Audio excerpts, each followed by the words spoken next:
Well, top of the morning. My name is Stephen and I am speaking from my favourite room in the house, the kitchen. And it's a privilege to be with you all today at Towie and to anyone who is listening in for the first time.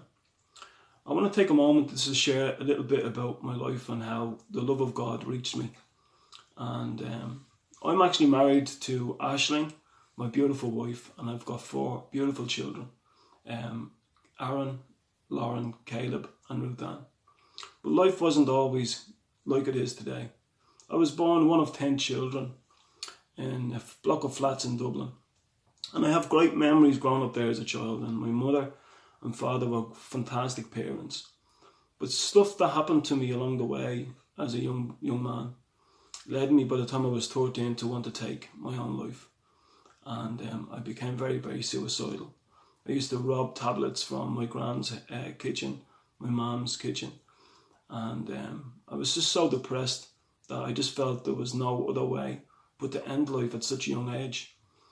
And I can remember my mum bringing me to a mental hospital to be assessed, and I had to go there to try to get help.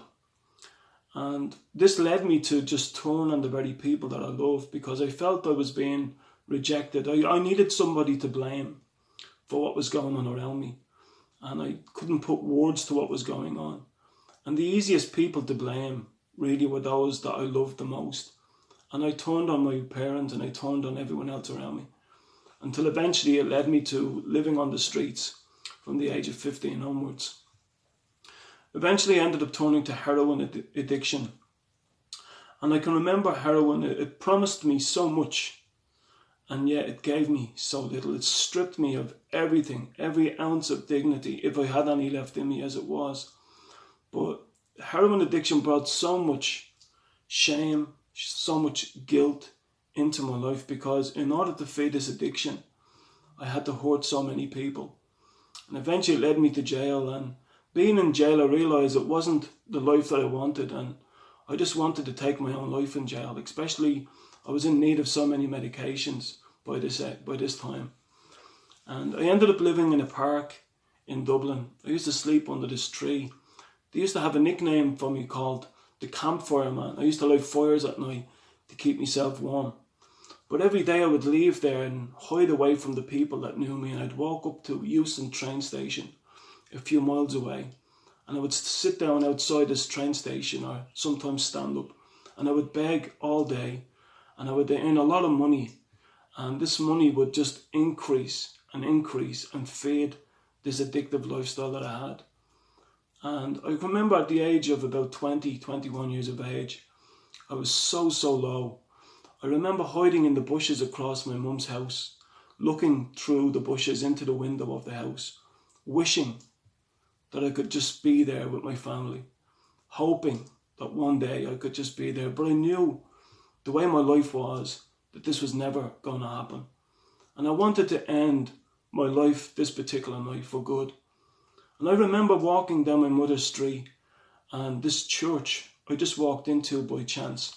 I didn't know it was a church that was full of life. I just thought it was any normal church.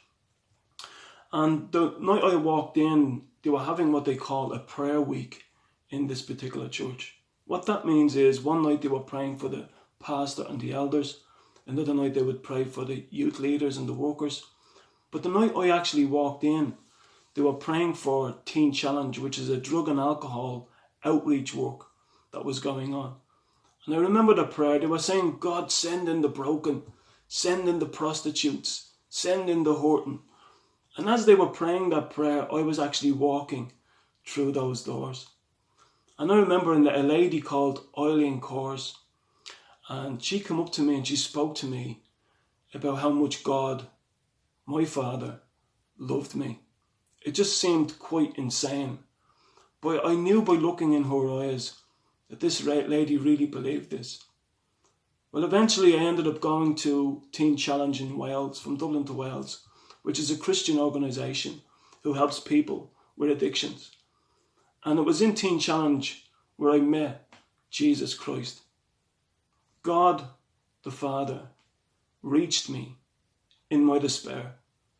He reached me as I was clothed in all of this guilt and shame. The Bible tells us these wonderful verses, that God so loved the world. I love this verse in John 3:16. God so loved. He wasn't angry with the world. He didn't hate the world. He loved the world that he gave his son. He gave his son into the hands of the very people he created, and they crucified him. But the Bible says that when they crucified him, that he shed his blood, and his blood was shed for the sins of mankind. I'm here today because of the love of God. I never imagined, even now today as I sit here, I never imagined that I would be a married man. I never imagined that I'd have children around me at the dinner table. I never imagined that I'd ever have a job and live a normal life. I never imagined that I would know what life is like to live without guilt and shame. I never, ever imagined. But the funny thing is, God knew. And I'm here to tell you today that if you are struggling with an addiction in your life, if you are struggling with depression, if you are struggling even with suicide thoughts, I want to tell you that Jesus Christ is the answer to the broken heart. He is the answer to every need in our lives. Our Father loves us. He made us. And He's the only one that has the answer to a broken heart. And I'm sitting here this morning in the best room of this whole house. It's the kitchen. I love the kitchen. I can eat all day. But I want to speak to you wherever you may be and tell you that you are greatly loved today. I am greatly loved today. We are greatly loved today. Our Father loves us. And God bless you and have a great day. Bye.